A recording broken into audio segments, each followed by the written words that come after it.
welcome to today's video. We're going to take a look at part 1 of a 2-part series examining both Ash's and Dawn's Pokemon team used in the anime series for Diamond and Pearl and see if they're viable to beat the game. Let's see if we can use this team to do something Ash could not do, that's become Sinnoh League champion. Before we jump into the details, help my channel out by clicking the subscribe button. And you're going to want to keep watching as there'll be a free code for one lucky viewer for redeeming Shiny Zamazenta in Pokémon Sword. Here we go. Ash got Chimchar from Paul after Paul released Chimchar when he found it no longer worthy of being on its team. Paul was an asshole by it. As you continue to dive into Ash's team, you discover that his team is very physical attacker centric, so to counterbalance we'll use Infernape as a mixed attacker. So a neutral nature is optimum such as Hardy, so that it wouldn't affect any of its stats. As you can see, Infernape has base 104 in both special and physical attack stats and a base 108 speed. However, its move pool is more favored to a physical attacking side. We're going to pick Chimchar as a starter and soft reset for a neutral natured one. Our final moveset should be Flamethrower, a special attacking move, Close Combat, Thunder Punch to cover its flying and water weaknesses, and Poison Jab to counterattack those pesky fairies. Staraptor. Staraptor's first form was the very first Sinnoh region Pokemon caught by Ash.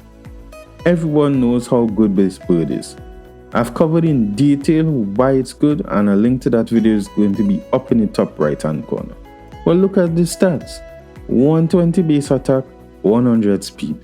That's all you need to know.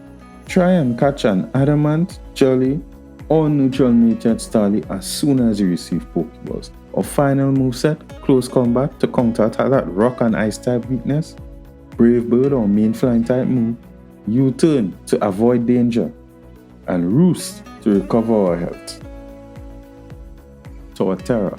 Torterra's first form was discovered in Ash's journey in a forested area where he played the role of protector, problem solver, and leader of many wild Pokemon.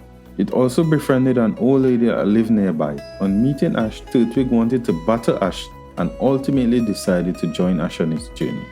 We'll need to trade over Turtwig to obtain one. I am not the biggest fan of Torterra because I believe it has too many weaknesses and too many common weaknesses. Look at this: flying, bug, fire, and 4 times weak to ice. Our final moveset to compensate for Torterra's shortcomings: Woodhammer, Earthquake to counterattack the fire weakness, Iron Head to counterattack the ice type weakness, and Stone Edge to take care of the flying and bug weaknesses. Ash had a Buizel he never evolved, and we're not doing that here. We're going to evolve Buizel into Floatzel at level 26. Buizel was originally Dawn's Pokemon, but they decided to trade Pokemon with Dawn receiving Ash's Apom in return.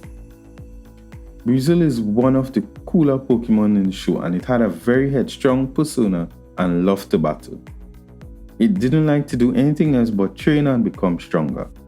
Find Buizel early in the game as soon as you reach Valley Windworks and Route 205. Floatzel is very good in the speed and attack stats, but it's a glass cannon and it will not survive many hits. We'll aim to boost its speed even more by catching one with a jolly nature.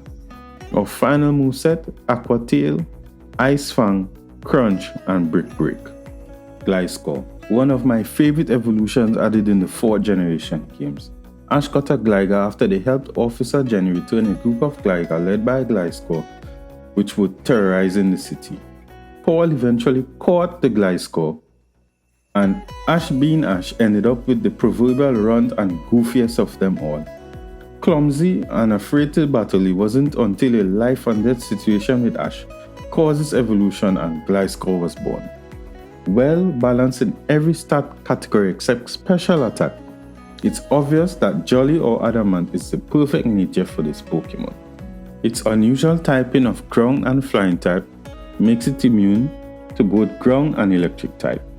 It only has 2 weaknesses in 2 times water and 4 times weak to ice. Our final moveset: Acrobatics, Thunderfang to take care of our water weakness, Night Slash, and Earthquake to counterattack the Ice type weakness. Garchomp. Gible, which was the first form of Garchomp, was the only form achieved by Ash, and what a complete waste of potential. Fully evolved, Garchomp has the power to rival legendaries, and we're definitely evolving our Gible up to Garchomp. Gible is a very rare Pokemon to find in the Wayward Cave. The ideal nature for Gible is Adamant or Jolly, but just catching one regardless of the nature would suffice. Ideal as a physical attacker with its base 130 attack. Its HP and speed stats is not to be slept on, with 108 in the HP and 102 in the speed. Our final moveset, Crunch, Outrage, Dig, and Poison Jab. Because this team has movesets that provide 100% move type weakness coverage, meaning the team has moves that can attack the weaknesses of any type of Pokemon it may encounter, it has a high chance of being able to complete and win the game with. However, expect resistance in defeating Pokemon that have a high special defense stat, because Ash's team is severely imbalanced with physical attacking type Pokemon. If you enjoyed this video or not, please consider leaving a like or dislike. Comment, let me know. Any feedback is welcome. Stay tuned for Dawn's team review in about a week. Thanks for watching. Bye.